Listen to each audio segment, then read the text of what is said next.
Lecture du 2e livre de Samuel. Le roi David habitait enfin dans sa maison. Le Seigneur lui avait accordé la tranquillité en le délivrant de tous les ennemis qui l'entouraient. Le roi dit alors au prophète Nathan : « Regarde, j'habite dans cette maison de cèdre, et l'arche de Dieu habite sous un abri de toile. » Nathan répondit au roi : « Tout ce que tu as l'intention de faire, fais-le, car le Seigneur est avec toi. » Mais cette nuit-là, la parole du Seigneur fut adressée à Nathan. « Va dire à mon serviteur David : Ainsi parle le Seigneur. Est-ce toi qui me bâtiras une maison pour que j'y habite ? C'est moi qui t'ai pris au pâturage, derrière le troupeau, pour que tu sois le chef de mon peuple Israël. J'ai été avec toi partout où tu es allé. J'ai abattu devant toi tous tes ennemis.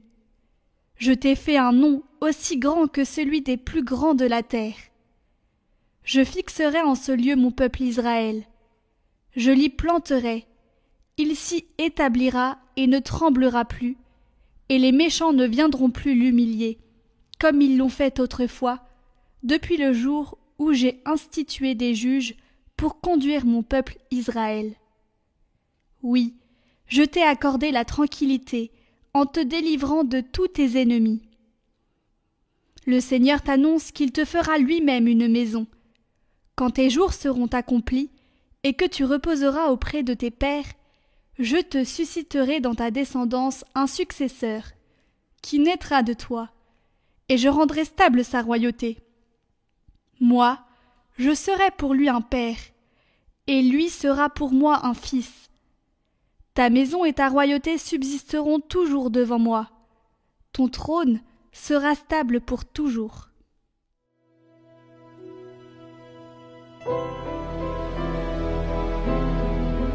Ton amour, Seigneur, sans fin, je le chante. Avec mon élu, j'ai fait une alliance. J'ai juré à David, mon serviteur. J'établirai ta dynastie pour toujours. Je t'ai bâti un trône pour la suite des âges. Ton amour, Seigneur, sans fin, je le chante. Heureux le peuple qui connaît l'ovation. Seigneur, il marche à la lumière de ta face. Tout le jour, à ton nom, il danse de joie, fier de ton juste pouvoir. Ton amour, Seigneur, sans fin, je le chante. Il me dira, tu es mon Père, mon Dieu, mon roc et mon salut. Sans fin, je lui garderai mon amour. Mon alliance avec lui sera fidèle.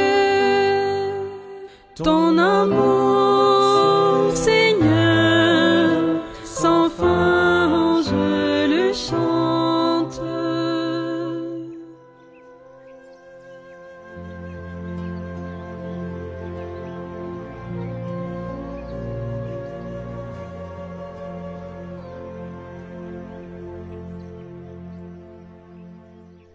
Évangile de Jésus-Christ selon saint Luc. En ce temps-là, à la naissance de Jean-Baptiste, Zacharie, son père, fut rempli d'Esprit Saint et prononça ces paroles prophétiques. Béni soit le Seigneur, le Dieu d'Israël, qui visite et rachète son peuple.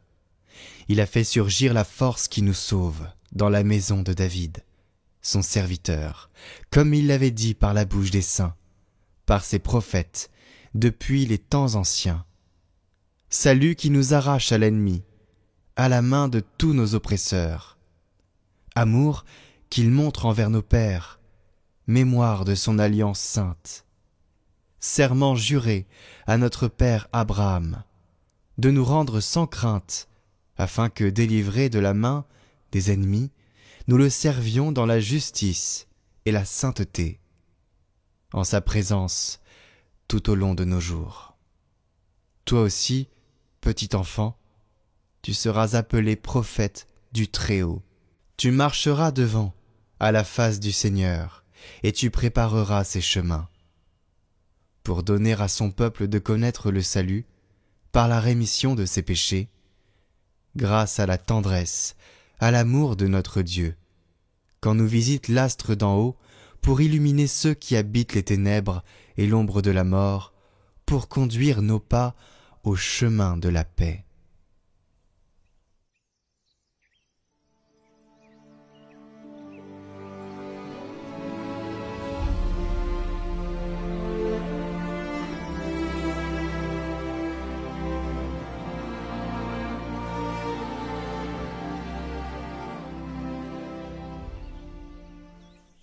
Le Seigneur s'est souvenu de son alliance.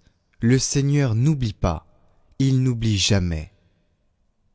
Oui, il n'oublie que dans un seul cas, lorsqu'il pardonne les péchés. Après avoir pardonné, il perd la mémoire, il ne se souvient plus des péchés. Dans les autres cas, Dieu n'oublie pas, sa fidélité est une mémoire. Sa fidélité envers son peuple, sa fidélité envers Abraham, et le souvenir des promesses qu'il a faites. Dieu a élu Abraham pour qu'il se fraye un chemin. L'élection, la promesse et l'alliance sont les trois dimensions de la vie de foi, les trois dimensions de la vie chrétienne, l'élection, la promesse et l'alliance. Chacun de nous est élu. Le Seigneur nous a donné une promesse. Maintenant, il nous demande une alliance de fidélité. Jésus dit qu'Abraham s'est réjoui en pensant, en voyant son jour, le jour de la grande fécondité. Son fils, Jésus, était le fils d'Abraham, qui est venu pour refaire la création, ce qui est plus difficile que de la faire, dit la liturgie. Il est venu pour faire la rédemption de nos péchés, pour nous libérer. Sommes-nous fidèles ? Chers amis, après le témoignage, je voudrais vous dire un petit mot. Alors à tout de suite.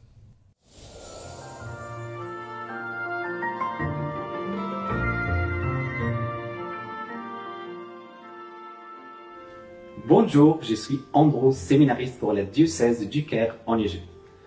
Aujourd'hui, dans ce parcours de l'Avent, je vais vous parler de mon exode dans le désert de la langue française en tant qu'Égyptien. L'année dernière, je suis allé en Belgique pour décerner ma vocation et je dois apprendre le français et j'ai découvert la proximité du Seigneur avec moi. Durant le retraite de Saint-Ignace à la fin d'année, j'avais du mal à comprendre tout l'enseignement, mais j'ai compris que le Seigneur passait au travers de ma pauvreté de la langue française pour m'aider à poser la choix finale simplement en l'écoutant. J'ai compris que si j'ai donné à Dieu ma pauvreté, le Seigneur pouvait me donner sa force. Donc, le Seigneur nous invite à ne pas avoir peur de notre faiblesse. Je vous invite à avoir confiance en lui, comme je vais le faire. Je vous souhaite à tous une sainte montée vers Noël, que le Dieu vous bénisse. Revenez avec vous. Chers amis, je suis très heureux d'avoir fait ce parcours, ce calendrier de l'Avent avec les séminaristes de la communauté de l'Emmanuel, de la communauté Saint-Martin, ainsi que du séminaire de Saint-Irénée de Lyon. Je voulais aujourd'hui vous demander de prier pour les vocations de ces séminaristes, n'oublions pas aussi les évêques qui ont participé à ce parcours, parce que leur tâche, leur mission va être sans doute compliquée, surtout dans le monde dans lequel on vit. Alors prenons soin de ces âmes, prenons soin de ceux qui vont nous accompagner spirituellement dans les années à venir, j'espère qu'ils vont tous devenir prêtres. Voilà, confions-les au nom du Père et du Fils et du Saint-Esprit. Amen. Seigneur, nous te confions ces vocations, nous te confions ces âmes, ces futurs prêtres, prends-en soin. Nous te confions aussi les évêques qui ont charge de pasteurs, nous te confions leur mission, qui soit éclairée par l'Esprit Saint pour toucher le plus grand nombre. Notre Père qui es aux cieux, que ton nom soit sanctifié, que ton règne vienne, que ta volonté soit faite sur la terre comme au ciel. Donne-nous aujourd'hui notre pain de ce jour. Pardonne-nous nos offenses comme nous pardonnons aussi à ceux qui nous ont offensés. Et ne nous laisse pas entrer en tentation, mais délivre-nous du mal. Amen. Confions-les aussi à la Vierge Marie, qu'elle les accompagne et les soutienne dans leur mission. Je vous salue Marie, pleine de grâce. Le Seigneur est avec vous. Vous êtes bénie entre toutes les femmes, et Jésus, le fruit de vos entrailles, est béni. Sainte Marie, Mère de Dieu, priez pour nous pauvres pécheurs, maintenant et à l'heure de notre mort. Amen. Gloire au Père et au Fils et au Saint-Esprit, comme il était au commencement, maintenant et pour les siècles des siècles. Amen. C'est l'occasion aussi pour moi de vous rappeler, avant la fin de l'année, que Catoglade est en recherche de dons pour financer ses projets, et il y en a beaucoup. Et donc nous avons récolté pas mal d'argent, mais toujours pas assez pour combler notre budget 2025. Donc je vous invite, voilà, avant les fêtes, à penser à nous, à penser à Catoglade qui vous soutient pour certains dans votre foi tous les jours. Vous êtes 100 000 auditeurs réguliers de la parole sur Catoglade, c'est un gros chiffre. Et nous avons que 400 donateurs par an. Donc voilà, n'hésitez pas à faire même un petit don selon vos moyens. Mais les soutiens, pour ne pas que ce soit uniquement de la consommation, mais pour que ce soit aussi un service, nous avons besoin d'améliorer nos services, de toucher toujours plus de personnes et de grandir aussi dans la mission. Donc voilà, une mission, ça se pérennise par les personnes qui la soutiennent. Et donc nous vous demandons cet effort. Vous pourrez retrouver le lien en description ainsi qu'en haut à droite de cette vidéo. Je voulais aussi vous dire que les vidéos des séminaristes, les témoignages sont accessibles sur YouTube, sur un podcast que vous pouvez aller visiter aussi. Je vous le mets en lien. L'occasion aussi pour moi de vous souhaiter un très joyeux Noël, un saint Noël en famille. Je voulais vous mettre aussi une petite capsule que j'ai postée sur les réseaux qui dure 1 minute 30 pour vous permettre de vous recentrer sur Noël, sur ce qui est important lors de la messe de minuit ou lors de la messe du 24 au soir, la messe de la nuit, là où on pourra se mettre à genoux devant notre Créateur qui s'incarne dans un enfant à travers la figure du Christ, la Trinité. Donc on a le Christ, on a Dieu, le Père et puis l'Esprit Saint. Et là, c'est le Fils qui vient nous visiter, qui s'incarne dans notre humanité. Et c'est magnifique. Et je vous invite vraiment à prendre ce temps d'adoration devant la crèche, à la fin de cette messe, de vous agenouiller, comme les bergers. Vous avez suivi l'étoile, vous êtes là. Voilà, je vous mets cette petite vidéo juste après, mais je voulais vraiment vous souhaiter un joyeux Noël en famille, pour ceux qui sont au service des pauvres et qui passent Noël avec des personnes qui sont seules ou qui sont pauvres. Voilà. Merci à vous, parce qu'on a besoin de cette charité, on a besoin de cette humanité. Noël, ce n'est pas uniquement en famille, ce n'est pas uniquement manger. Comme l'a dit Monseigneur Windsor, c'est avant tout la venue du Rédempteur. Et tout de suite la petite vidéo. Dans quelques jours, c'est Noël. Et envoie ça à tes amis cathos si jamais tu veux qu'ils vivent leur meilleur Noël. Parce qu'un Noël bien réussi, c'est un Noël tout simple. Dans quelques jours, est-ce qu'on se rend compte que le Sauveur de l'humanité va s'incarner? Et Saint Bonaventure, dans les méditations de la vie du Christ, décrit avec une profondeur émouvante le mystère de cette nuit. Contemplez Marie, qui enveloppe l'enfant avec des langes si simples, mais avec un amour infini. Observez la lumière céleste qui inonde la crèche, surpassant celle des étoiles. Et voyez les anges se pencher avec une révérence indicible. Joseph, dans un silence respectueux, contemple le Verbe fait chair, tandis que les animaux eux-mêmes, dans leur humilité, semblent reconnaître leur Créateur.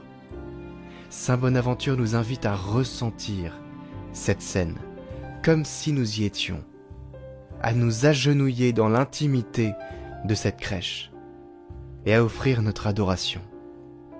Alors quand on sera à la messe du réveillon, la messe de Noël, toi aussi, présente-toi devant lui, pauvre et vulnérable, car c'est précisément ce qu'il vient sanctifier en toi.